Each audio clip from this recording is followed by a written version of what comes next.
Habíamos quedado la clase pasada en primero de Samuel capítulo 8. Primero de Samuel capítulo 8, vamos allí a primero de Samuel capítulo 8, no sin antes dar una breve introducción de lo que estamos haciendo. Estamos viendo teología bíblica, teología bíblica. Es algo que nosotros hemos venido viendo de eso y algo que tenemos que tener en cuenta es que la teología bíblica es algo que funciona, que funciona y que siempre, siempre nos ayuda a ver el panorama de la redención.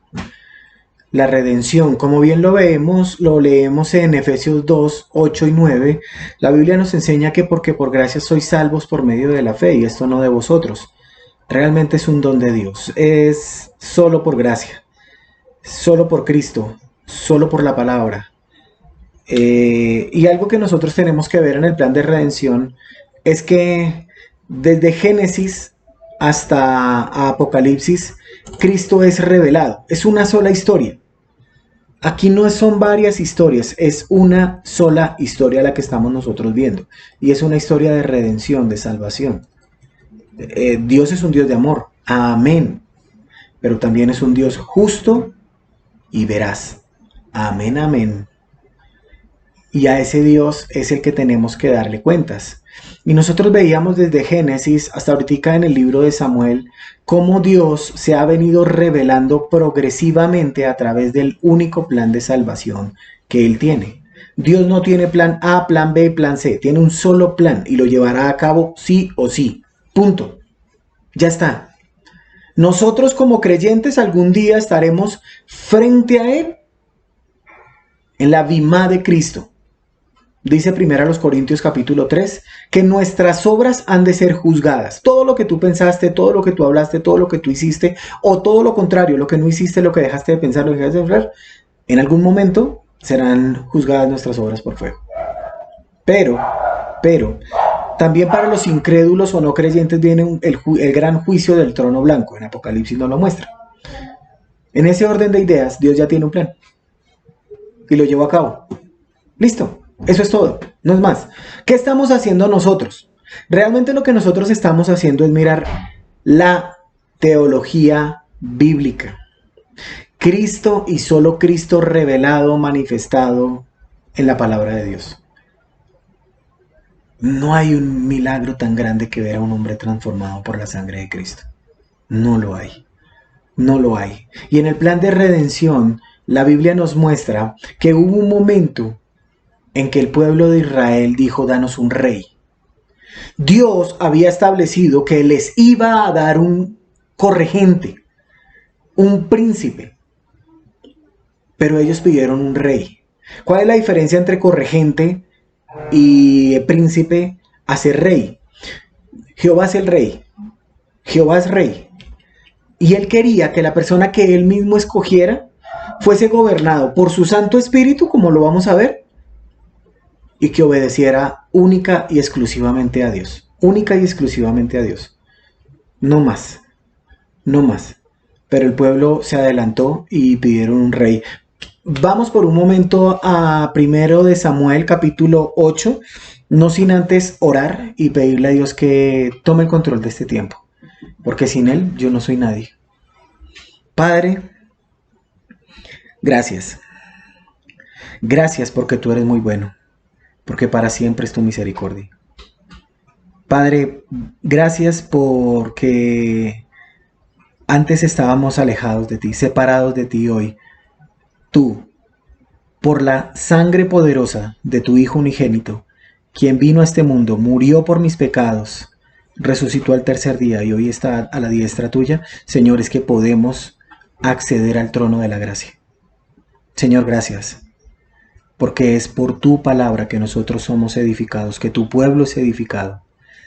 Voz de Dios, nunca voz de hombre, Señor. Que lo que hemos hablado tú y yo en secreto, Señor, por favor, pon mesura a esta boca y que solamente hablemos la única verdad de tu palabra. No más.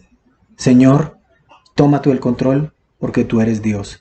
tú eres rey y solo tú gobiernas. En el nombre de Jesús. Amén. Y el versículo lema o rema o fuerte del primer libro de Samuel capítulo 8 es el versículo 20. Mire lo que dice primero de Samuel capítulo 8 versículo 20. Dice así la palabra de Dios. Dice, a fin que seamos como todas las naciones para que nuestro rey nos juzgue, salga delante de nosotros y dirija nuestras batallas. El pueblo pide un rey. Y realmente, si nosotros vamos a ver, esta no fue la primera vez que los israelitas pedían un rey. Los israelitas habían pedido a Gedeón que fuera su rey, pero él dijo no. Lo vimos allí en Jueces capítulo 8.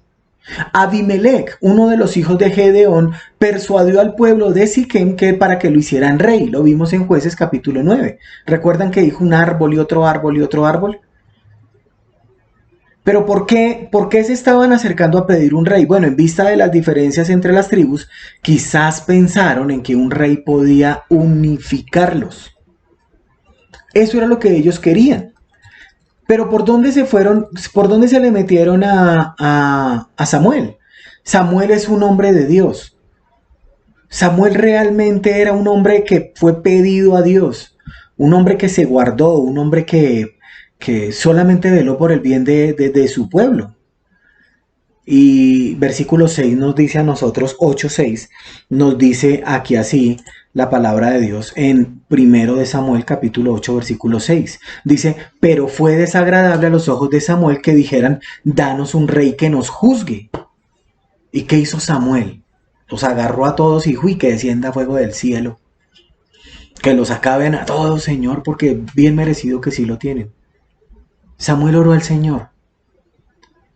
La poderosa oración de nuestro buen Dios, que siempre es escuchada. Él nos dice, y cerrada la puerta, y tu Padre que ve en lo secreto, te recompensará en lo público. Y realmente, ¿por qué se disgustó? No es que lo llamaron anciano, allí en el versículo 1. No es que lo llamaran anciano y sugirieran que estaba incapacitado para su oficio. O porque es que le dijeron, mire, ¿sabe qué? Sus chinos se comportan mal. No. Realmente estaban buscando era una excusa.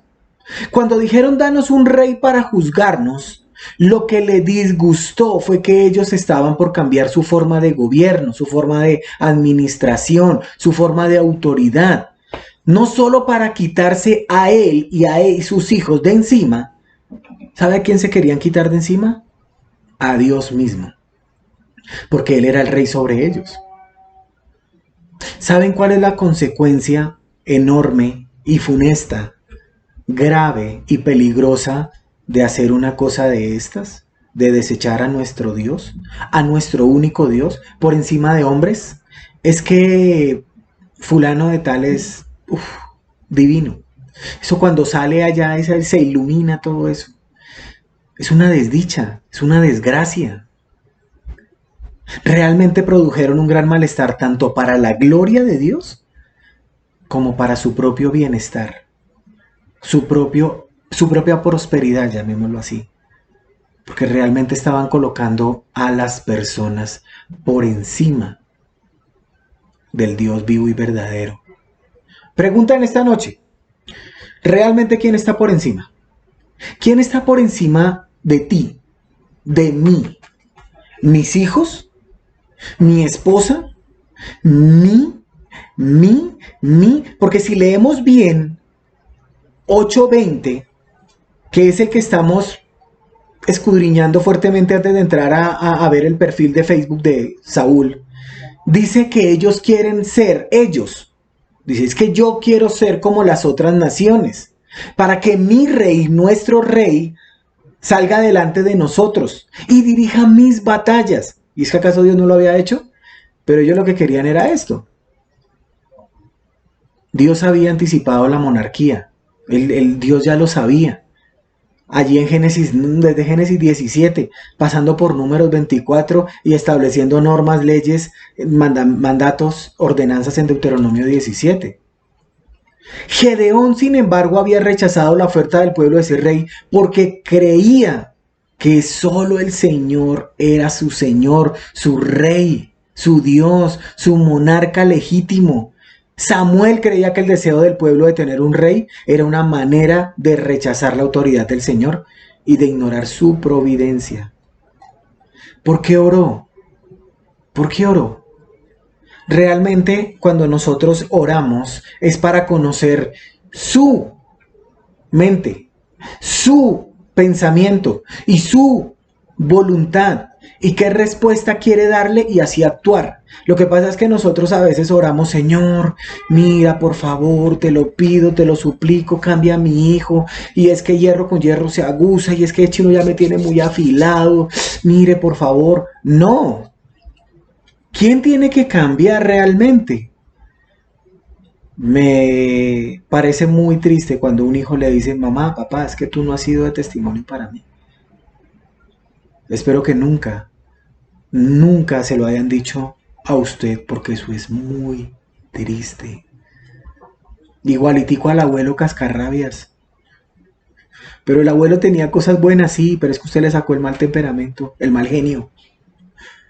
Usted se le nota que es...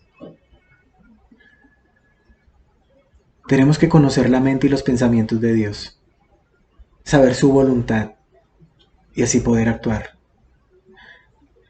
Y Dios le dice, escucha la voz del pueblo en todo lo que te digan. Escucha la voz del pueblo en todo lo que te digan. En todo. Realmente,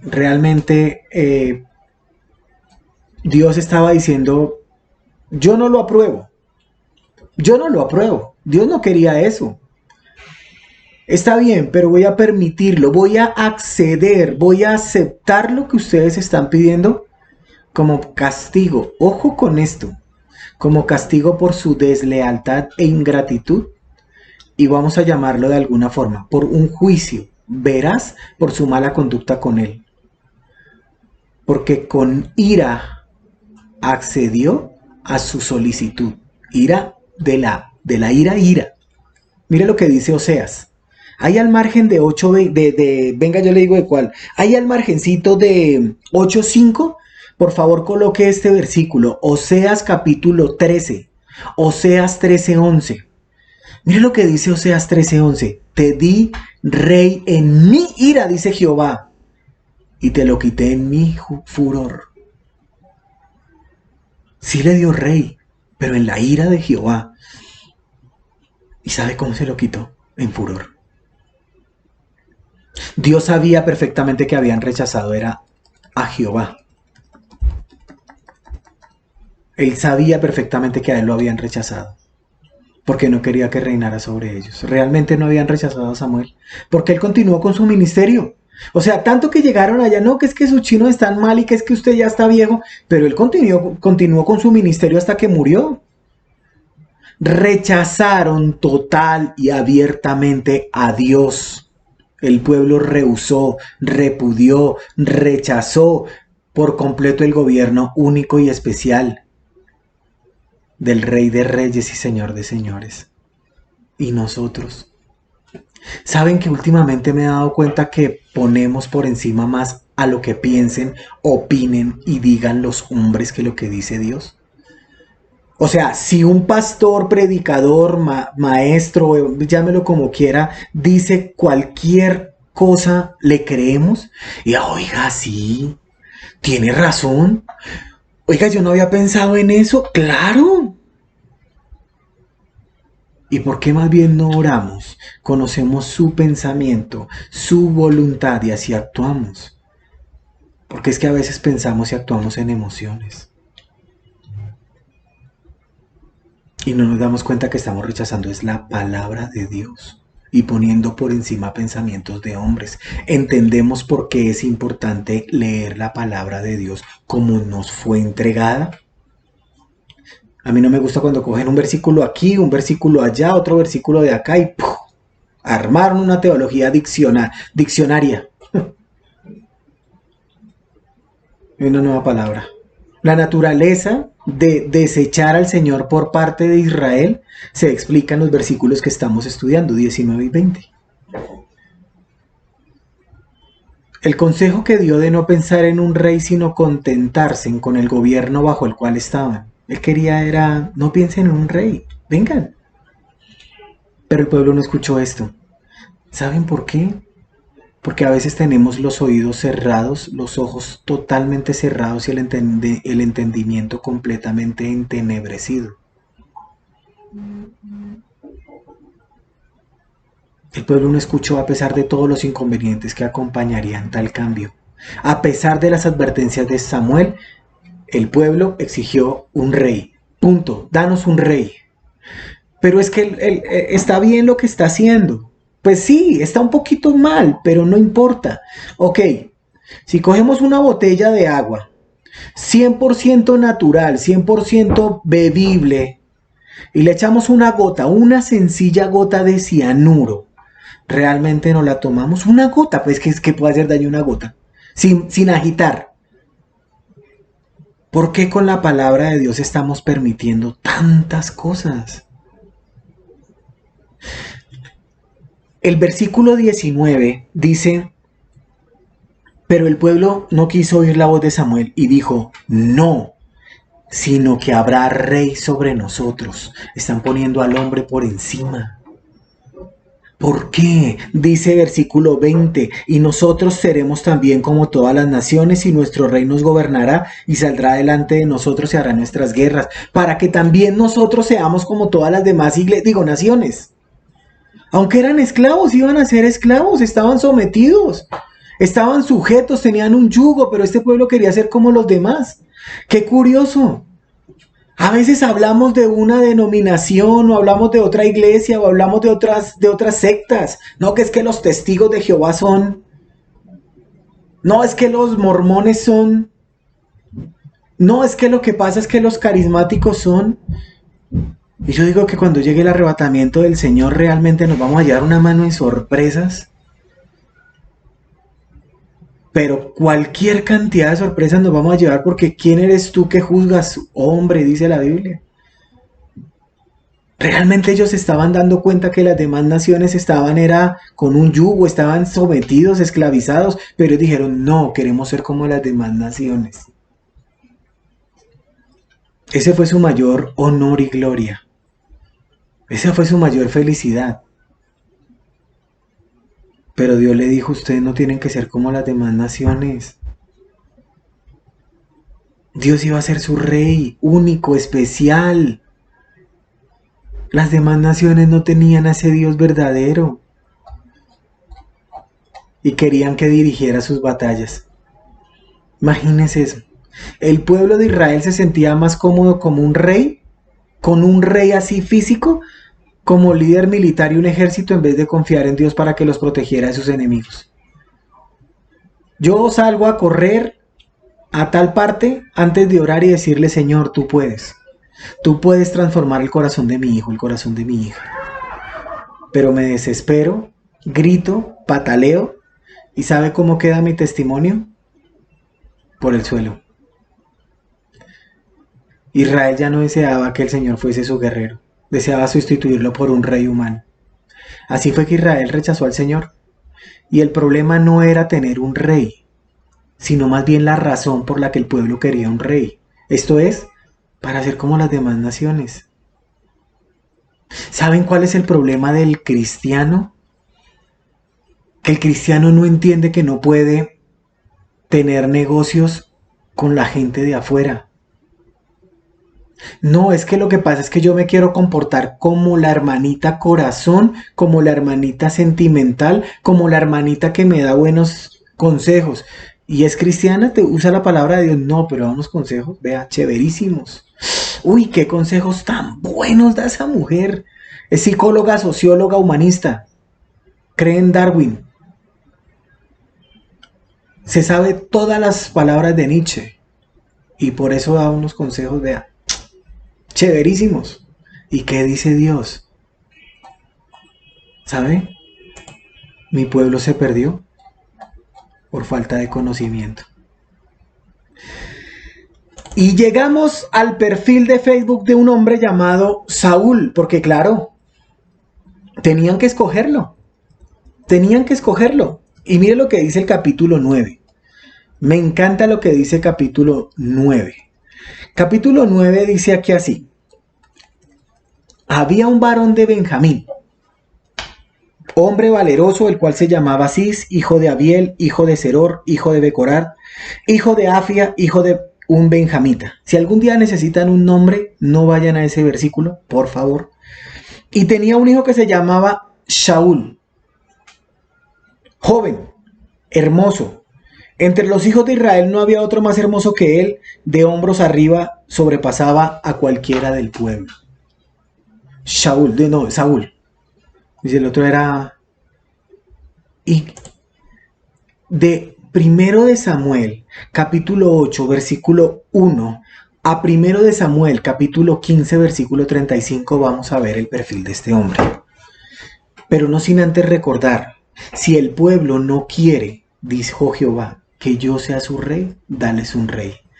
Y realmente estos capítulos abarcan la primera etapa de la vida de Saúl y narra los pecados que condujeron a que Dios lo rechazara. La petición de un rey ya la vimos allí en el capítulo 8, versículo 1 al 22.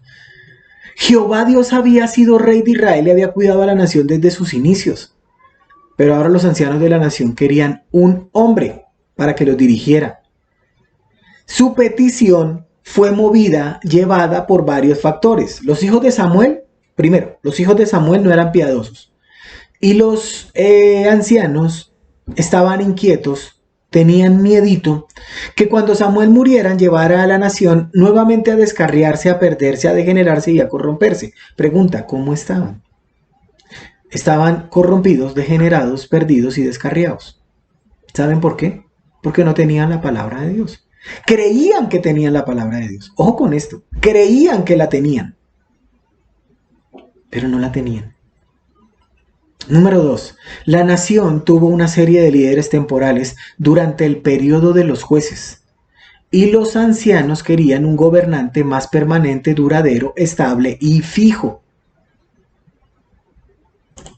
Número 3. Israel quería ser como las otras naciones y tener un rey. ¿A quién? Ojo con esto. Honrar, respetar, apreciar, enaltecer y de quien se pudieran enorgullecer. Cuando hablas de fulano, sultano, perenceno, ¿cómo hablas de él? Porque Dios es el único que merece la gloria. Nos hemos convertido en ladrones de gloria. Sí, gloria. Las poderosas naciones alrededor de Israel eran una amenaza constante y los ancianos sentían que un rey les daría más seguridad. La reacción de Samuel al pedido muestra que comprendió por completo su incredulidad, su desconfianza, su duda y peor aún, su rebelión, que estaban rechazando, negando y apartando completamente a Jehová. Al escoger a Saúl, la nación rechazó a Dios.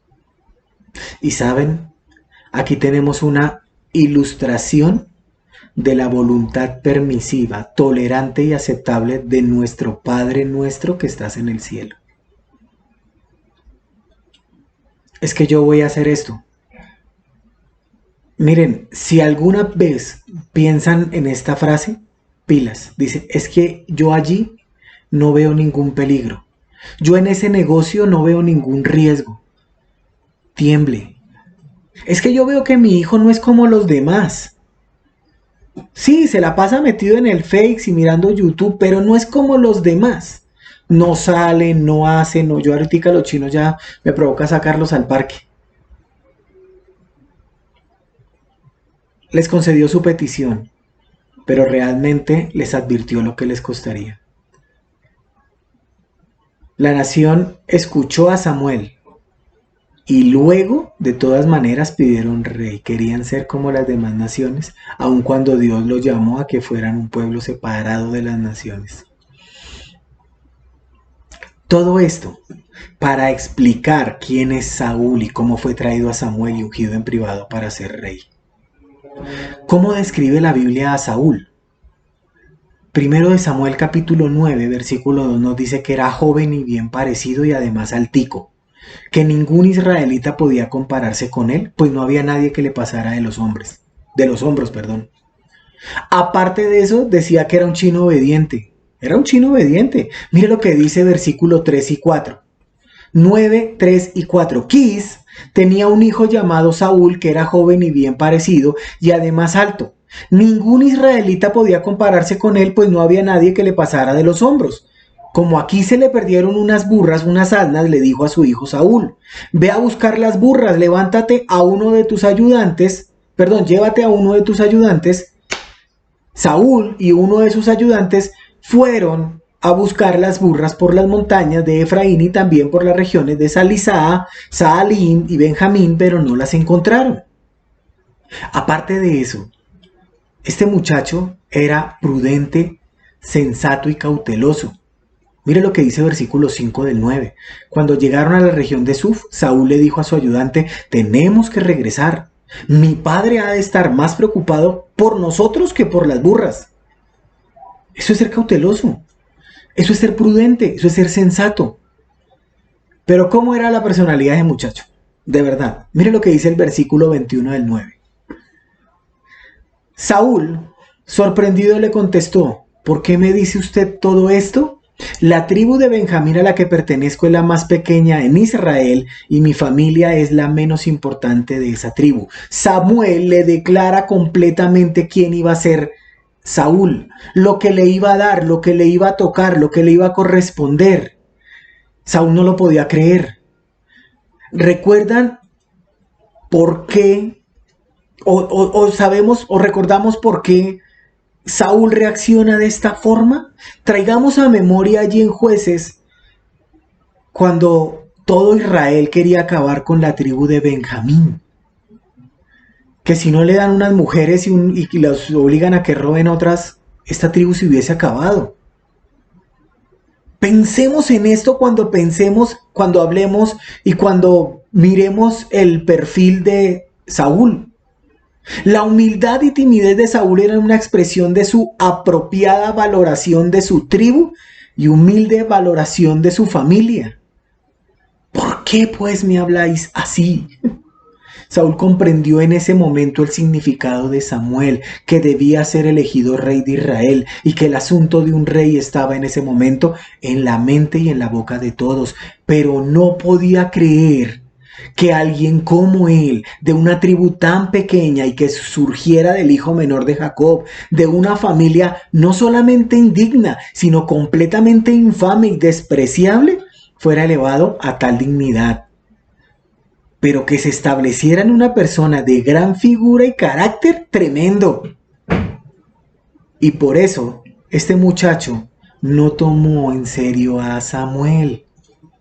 Y mire lo que le dice en el versículo 22. 10:22. Vamos a 10:22.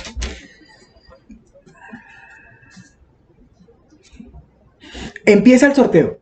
El contexto es que empieza el sorteo. Samuel le dijo a Saúl: mire, le voy a pedir un favor. Yo le voy a contar una cosa a usted, se lo voy a declarar y usted me va a hacer un favor y mire, no dice nada. Aquí entre nos. ¿Listo? Y él lo hizo así. Y entonces se para Samuel y dice: ¿ustedes quieren un rey? Les voy a dar rey. Júntense todos por tribus. Estaban las 12 tribus. Y salió en suerte y en sorteo la tribu de Benjamín. Y salió en suerte y en sorteo la casa de Quis. Y ahora, en versículo 22, dice así la palabra de Dios, 10:22. Entonces le consultaron a Dios si Saúl estaba allí. ¿Y sabes dónde estaba el chino Saúl? Estaba escondido entre el equipaje. La Reina Valera 1960 dice: preguntaron pues otra vez a Jehová si aún no había venido allí aquel varón, y respondió Jehová: está escondido entre el bagaje. Entonces corrieron y lo trajeron de allí. Él vaciló para ponerse ante el pueblo. Él sabía que no era digno. Él lo sabía perfectamente. Nosotros conocemos enteramente la historia de Saúl, pero algo que no hemos visto es el perfil de este muchacho. Comenzó bien. Comenzó muy bien. Pero terminó. ¿Qué señal, qué indicio dio Dios para confirmar a Saúl? Le dio 3 señales. Aquí, en capítulo 10, del 1 al 7, dice así: Primero de Samuel, capítulo 10, versículos del 1 al 7. 3 señales vamos a ver. Primera señal. Dice versículo 2. Dice así: hoy te ha elegido Dios para que seas rey de su pueblo. Cuando nos hayamos despedido, está hablando Samuel a Saúl, te vas a encontrar con 2 hombres, los cuales te van a decir que ya aparecieron las burras que andabas buscando. También te van a decir que tu padre está preocupado por ti, pues no sabe lo que pudo haberte pasado. Te vas a encontrar con ellos en la frontera de la región de Benjamín, junto a la tumba de Raquel. En Tabor hay un árbol muy grande. Cuando llegues allí, segunda, encontrarás a 3 hombres que van a Betel para adorar a Dios. Uno de ellos irá con 3 cabritos, otro con 3 panes y el tercero irá con un recipiente de cuero lleno de vino. Te saludarán y te darán 2 panes. Acéptalos. De allí irás a Gibea de Dios, donde los filisteos tienen un cuartel. Al entrar al pueblo te encontrarás a una banda de músicos con guitarras, panderos, flautas y arpas. Detrás de esa banda verás a un grupo de profetas que bajan del santuario y que van dando mensajes de parte de Dios. En ese momento, y solo en ese momento, el Espíritu de Dios vendrá sobre ti y te pondrás a profetizar junto con ellos. A partir de entonces tu vida cambiará por completo. ¿Cuántos quieren sus vidas cambiadas por completo? Amén. Lea la palabra de Dios, estudie la palabra de Dios y ríndase ante su señorío. Y ahí los amén ya no son tan... No, yo pensé que iba a ser más fácil. Póngame la mano aquí y ore. Y ya. No. Una vez que se cumpla todo esto, dice el versículo siguiente. Una vez que se cumpla todo esto que ahora te digo, podrás hacer lo que quieras, porque Dios estará contigo. ¿Qué instrucciones dio Samuel a Saúl? Porque también Samuel instruyó a Saúl para que quedara en Gilgal y esperara su regreso. 3 señales. Ahora vamos a ver las instrucciones. Versículo 8, 10, 8. Pero ahora, vete a Gilgal y espérame allí 7 días. Cuando llegue yo, le presentaré a Dios sacrificios, ofrendas de paz. Y entonces te diré lo que tienes que hacer como rey. Realmente, lo que nosotros tenemos que ver es que Saúl fue un buen ejemplo para muchas personas. De este nombre era el gran apóstol de los gentiles. Antes de su conversión, también era de la misma tribu. Un buen aspecto, un hombre atractivo, alto y bien formado, en la florcita de su edad, una persona muy agradable, 1 entre 1000. Y no había en Israel una persona más buena que él, por los pensamientos que el tipo tenía, por su carácter, por su comportamiento moral, por su apariencia exterior, por su forma. Realmente a veces no es lo que nosotros vemos hacia afuera, sino hacia adentro. Algo que nosotros tenemos que tener en cuenta es realmente si nos están instruyendo en la palabra de Dios. Eso es lo que nosotros tenemos que estar mirando siempre, día a día. No podemos hacer menos. Realmente no podemos hacer menos. Y todo el capítulo 9 y 10 nos lleva, nos enfoca, nos muestra acerca de quién era Saúl, aquel que comenzó bien. Comenzó bien, el tipo comenzó re bien. Pero ¿qué pasó? ¿Qué pasó realmente? Hay cositas que se nos quedan en el tintero, como por ejemplo, ¿cómo se puede explicar una conducta extraña de los profetas que se caen y empiezan a hacer cosas que allá hoy no se usan? Y realmente los profetas eran adoradores con un éxtasis bastante grande, con una conducta extraña, tal como los profetas paganos, a veces los vemos así, pero no hay nada en el texto que sea inestable o absurdo con ver a los profetas como comunicadores de la revelación divina. Tenemos que tener en cuenta eso. Algo que tenemos que seguir viendo en el perfil de Saúl es que tenía todo a su favor. todo lo tenía a su favor. Un cuerpo fuerte, mire 10:23. Una mente humilde, 9:21. Un nuevo corazón, mire lo que dice 10:9. Aconteció luego que al volver él la espalda para apartarse de Samuel, le mudó Dios su corazón y todas estas señales acontecieron. Dios le mudó el corazón. Tenía poder espiritual. Mire lo que dice 10:10. Y cuando llegaron allá al collado, he aquí la compañía de los profetas que venía a encontrarse con él, y el Espíritu de Dios vino sobre él con poder y profetizó entre ellos. También este muchacho tenía amigos leales. Mire lo que dice 10:26. Y envió Samuel a todo el pueblo, cada uno a su casa. Saúl también se fue a su casa en Gabaa, y fueron con él los hombres de guerra, cuyo corazón solamente y exclusivamente había tocado Dios.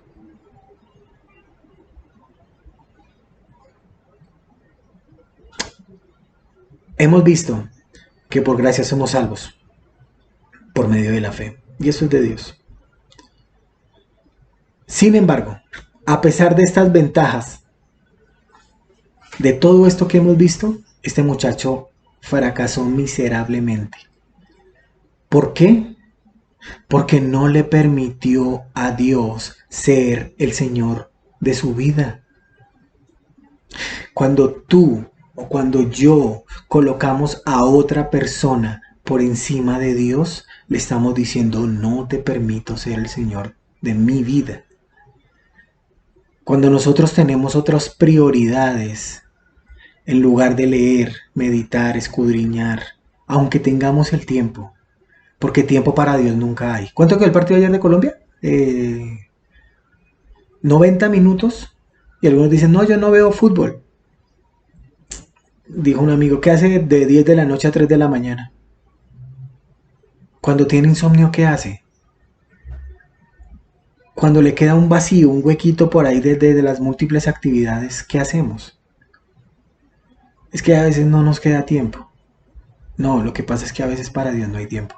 Es para Dios. A Dios sí lo podemos dejar esperando.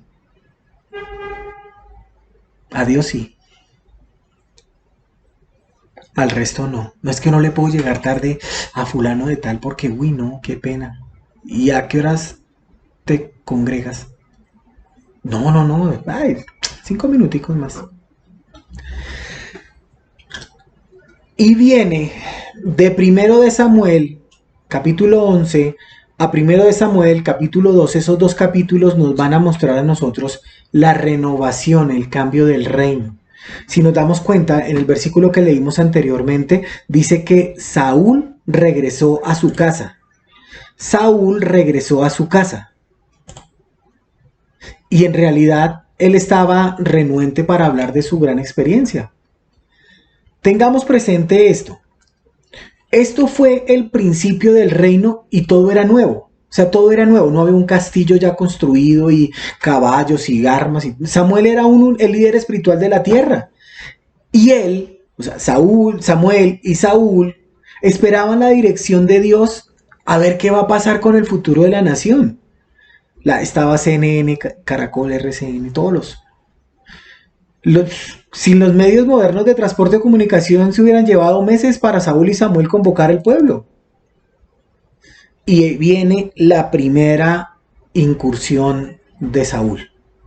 Capítulo 11, versículo 1 dice que un tal Naas, amonita, acampó contra Jabes de Galaad, y todos los de Jabes dijeron a Naas: haz alianza con nosotros y te serviremos. Listo, la primera oportunidad estaba servida. La primera oportunidad de Saúl llegó cuando este tipo llamado Naas amenazó a la nación. No cabe ninguna duda que esta victoria nacional puso a Saúl entre el pueblo, delante del pueblo, como el pueblo, y estableció su autoridad. Él ganó la victoria, fue inteligente, inteligentísimo. Mire lo que dice 11:11. Aconteció que al día siguiente dispuso Saúl al pueblo en 3 compañías y entraron en medio del campamento a la vigilia de la mañana e hirieron a los amonitas hasta que el día calentó, y los que quedaron fueron dispersos de tal manera que no quedaron 2 de ellos juntos. Inteligentísimo este tipo. Dijeron, listo, ya está.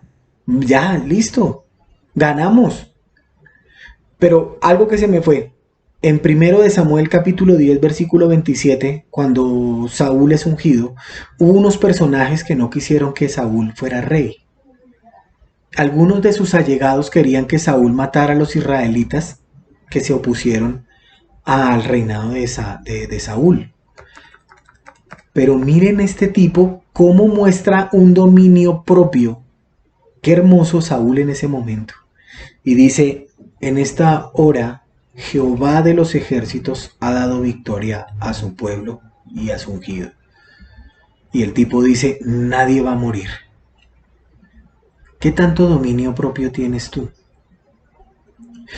Dice la Biblia que el fruto del Espíritu es amor, gozo, paz, paciencia, benignidad, bondad, fe, mansedumbre y templanza. La palabra templanza quiere decir dominio propio, autocontrol.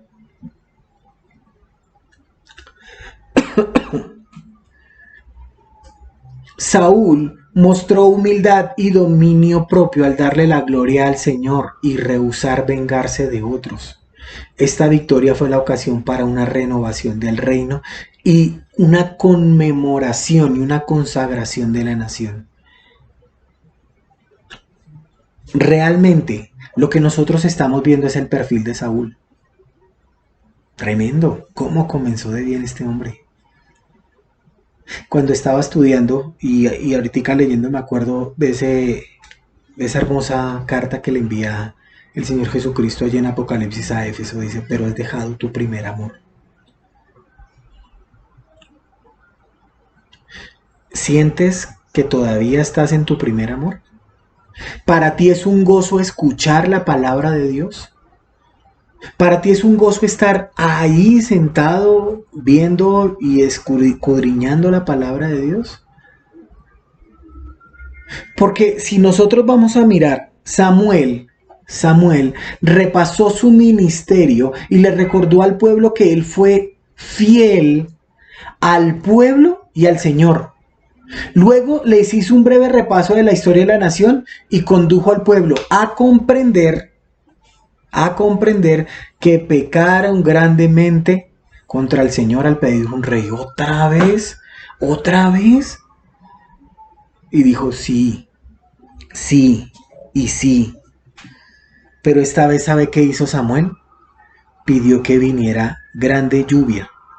Le dice, mire, estamos en una época donde ustedes saben que la lluvia no viene en cualquier momento. Pero yo les voy a decir que Jehová está airado con ustedes por lo que pidieron un rey. Y pidió lluvia para mostrar al pueblo su fe y el poder de Dios y una tormenta fuertísima en plena cosecha. Eso no era nada común en esa época del año y atemorizó al pueblo. El pueblo tuvo miedo, admitieron su pecado. Y Samuel les volvió a asegurar la gracia de Dios. Porque por gracia sois salvos. Necesitaban saber que su rey no les iba a salvar. Sería su propia, su absoluta fidelidad y obediencia al Señor que les aseguraría las bendiciones de Dios. Se equivocaron, pero Dios no los anularía. Realmente Dios no los revocaría, no los invalidaría. No dejarían de ser su pueblo solamente porque los obedecían. Vemos en 1 de Samuel capítulo 13 y 15 el rechazo del rey. Estos capítulos nos van a mostrar a nosotros 3 pecados del rey Saúl. Pecados, óiganme bien por favor, que le costarían el reino. Pecado número 1, impaciencia. ¿Cuántos somos impacientes? Pecado número 2, orgullo. Y pecado número 3, desobediencia. Desobediencia. La impaciencia la vamos a ver en 1 capítulo 13 del 1 al 23. Y realmente llega la hora de Israel, el día de congregarse en Gilgal como Samuel y Saúl acordaron meses antes. Allí en 1 capítulo 18 nos dijo que llegaran allá. Nótese cómo Saúl ahora se adjudica la victoria. Dice así, 1 Samuel 13, 1. Había ya reinado Saúl 1 año, y cuando hubo reinado 2 sobre Israel, escogió luego a 3000 hombres de Israel, de los cuales estaban con Saúl 2000 en Micmas y en el monte de Betel, y 1000 estaban con Jonathan en Gabá de Benjamín, y envió el resto del pueblo, cada uno a su tienda. Y Jonathan atacó la guarnición de los filisteos que había en el collado, y lo oyeron los filisteos, e hizo Saúl tocar trompeta por todo el país, diciendo: oigan los hebreos.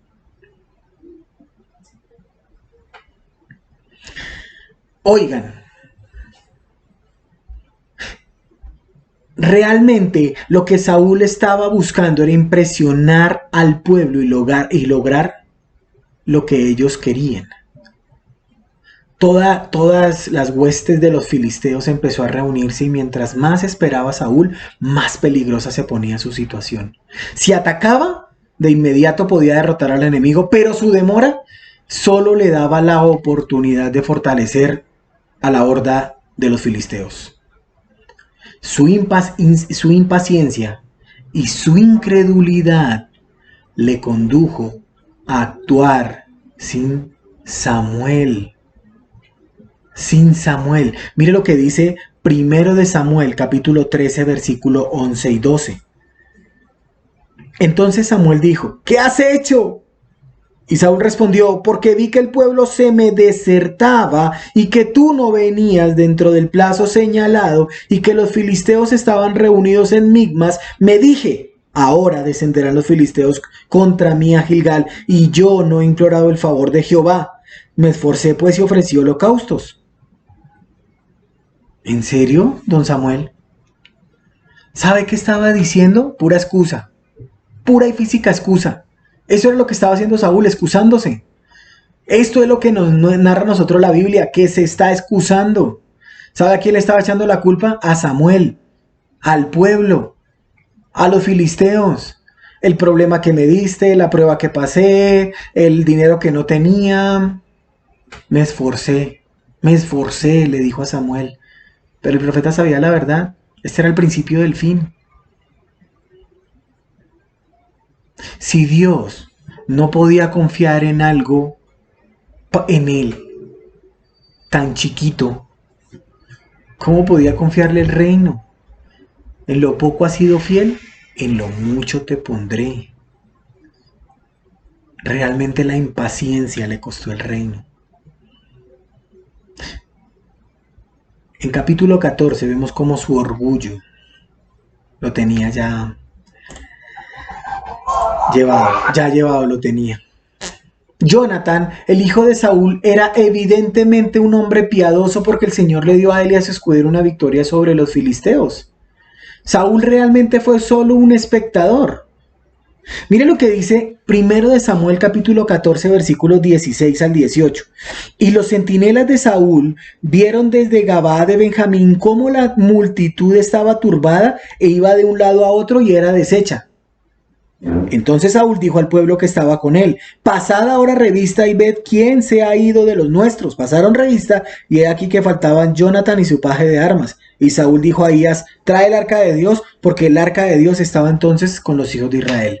Entonces reunió sus tropas y participó en la victoria. Desafortunadamente, Saúl pronunció un necio voto que prohibía a sus soldados comer en ese día. ¿Saben cuán necio es pensar que un voto sacrificial le daría la victoria cuando su corazón no estaba bien con Dios? Es que yo no veo televisión, es que yo no como sangre, es que yo no como cerdo, es que yo no hago, es que yo no, es que yo no, es que yo no, es que yo no, y realmente el yo no está ni siquiera alineado con Dios. Damas y caballeros que me escuchan en esta noche, eso se nota. Uno nota cuando realmente un hombre está alineado con Dios. Más tarde el hombre entendería, Saúl entendería que obedecer a Dios es mejor que los sacrificios. Y Jonathan no sabía nada al respecto de ese voto que hizo el hombre. De modo que él comió. Mira lo que dice primero de Samuel capítulo 14, versículo 27. Pero Jonathan no había oído cuando su padre había juramentado al pueblo, y alargó la punta de una vara que traía en su mano y la mojó en un panal de miel, y llevó su mano a la boca y fueron aclarados sus ojos. Y su ejemplo, el ejemplo de Jonathan, de sabiduría, sabiduría práctica, animó al ejército a proceder y comer después de su victoria. Mire lo que dice 14, 31 y 32. E hirieron aquel día a los filisteos desde Migmas hasta Jalón, pero el pueblo estaba muy cansado, y se lanzó el pueblo sobre el botín, y tomaron ovejas, vacas y becerros, y los degollaron en el suelo, y el pueblo los comió con sangre. Eso dice ahí. Es triste, lo sé, pero los judíos tenían tanta hambre que comieron carne con sangre, pues ¿qué más iban a hacer? O sea, Saúl dice, vamos a hacer un voto, el que coma hoy va a morir. Y Dios dijo, mire, el que coma con sangre, pues también está grave. ¿Qué era peor? Saúl trató de enmendar esto ofreciendo los despojos, lo que sobraba, los restos como sacrificio a Dios. Y cuando se vieron ya llevados en las últimas, ahí sí a quién acudieron. Sí, señores, a Dios. Y Dios dijo, adiós, porque me voy. Tremendo. Tremendo porque a veces la gente no sabe que no está con Dios. La gente sigue pensando que es cristiano por llamarse cristiano, pero el hecho de que esté metido en McDonald's no lo hace hamburguesa. Así de simple. Esto llevó a Saúl a descubrir que la desobediencia de Jonathan y el insensato rey iba a matar a su propio hijo, imagínate. O sea, Jonathan, ¿usted desobedeció? Sí, papá, entonces me toca matarlo. Pero si obtuvimos una victoria, papá, no importa, chino. Pero es que no ve que yo estoy aquí al frente de todo este pueblo y lo que yo digo se hace. Y fue el mismo pueblo el que rescató a Jonathan. Pero lo que hizo Saúl mostró la oscuridad de su corazón. Y los problemas empezaron pronto. Por último, veremos la desobediencia. Dios le daría a Saúl una oportunidad más de dar prueba de sí mismo. Esta vez destruyendo por completo a los viejos enemigos de Israel, los amalecitas. Pero realmente la desobediencia hizo que Saúl fuera totalmente desechado. Conservó de lo mejor del botín para sí mismo y no mató al rey Agag. Dios le dijo a Samuel lo que Saúl había hecho y él entristecido oró toda la noche. Samuel oró toda la noche por Saúl. Cuando Samuel se acerca a Saúl, el rey mintió. Pues un pecado más, un pecado menos. Y le dijo que había obedecido la palabra de Dios. En ese momento los pecados de Saúl totalmente lo alcanzaron, porque los mismos animales, ojo con esto, fueron los mismos animales los que empezaron a hacer todo el ruido del mundo. Y una vez más, don Saúl recurrió a las excusas. Es que esto lo guardé para sacrificarle lo mejor a Jehová. Es que esto lo tengo aquí para dárselo a Jehová. ¿En serio? No, es que el otro sí lo destruimos. Entonces Samuel le entregó el mensaje de Dios al rechazado rey Saúl. ¿Saben? No pasaron muchos años, pero el rey Saúl, a pasar de humilde, buen hombre, pensante, pasó a ser un tipo orgulloso, desobediente y peor aún, se rebeló contra la palabra del Señor y trató de cubrir con sacrificios su desobediencia. Primero de Samuel capítulo 15 versículo 21. Mas el pueblo tomó el botín, ovejas y vacas, las primicias del anatema, para ofrecer sacrificios a Jehová, tu Dios, en Gilgal. Y Samuel dijo: ¿se complace Jehová tanto en holocaustos y víctimas como en que se obedezca a las palabras de Jehová? Ciertamente, el obedecer es mejor que los sacrificios, y el prestar atención que la grosura de los carneros, porque como pecado de adivinación es la rebelión, y como ídolos idolatría la obstinación, y por cuanto tú desechaste la palabra de Jehová, él también te ha desechado para que tú seas el rey. Mis hermanos, no tomemos en poco esto, porque la palabra de Dios se cumple sí o sí. Era pronto para criticar y culpar a otros, pero Saúl no estaba dispuesto a enfrentar sus pecados. Pregunta en esta noche: ¿qué hemos hecho? ¿Quiénes somos? ¿Quiénes somos delante de Dios? La hipócrita era una máscara que usaban para que cuando los vieran pudiesen verse o más tristes o más felices. ¿Eres genuino delante de Dios? No delante de los hombres. ¿Eres genuino delante de Dios? A mí no me importa que me vean vestido como siempre salgo a la calle, como suelo salir, desde que aquí en mi hogar esté postrado delante del Dios vivo y verdadero. La verdadera confesión involucra más que decir he pecado. Significa arrepentimiento y verdadera tristeza por el pecado. Al volverse Samuel, cuando ya se iba a ir, Saúl le tomó del manto y lo rasgó, y Samuel tomó esto como una profecía de que el reino sería quitado y dado a otro. Y el versículo 30 me enseña a mí, primero de Samuel, capítulo 15, versículo 30, que a Saúl le importaba en ese momento más lo que pensara la gente que lo que pensaba el mismo Dios. Mire lo que dice el versículo 30 y él dijo: yo he pecado. Saúl dijo: yo he pecado, pero te ruego que me honres delante de los ancianos, de mi pueblo y delante de Israel. ¿Quién te importa más? ¿Realmente quién te importa más? No se preocupen por los hombres, que solamente pueden matar este cuerpo. Preocúpese por aquel que realmente puede mandar el alma al lago de fuego. ¿A quién estás agradando? ¿Realmente a quién estás agradando? Saúl, ¿a quién estás agradando? Oremos. Padre, te damos gracias en esta noche, Señor, porque cada vez que veo y estudio la historia de Saúl, Señor, me doy cuenta que te necesito más. Yo te necesito. Señor, perdóname. De verdad y de corazón te lo digo, perdóname. Porque aunque tú sigues ahí fiel a tu palabra, a tu verdad, Señor, tú me conoces. Tú sabes en realidad quién soy yo. De ti, nada ni nadie puede ser oculto. Cuanto menos este hombre, Señor. Tu palabra me muestra en qué condición estoy. Iba realmente al infierno y tú por tu gracia me has salvado.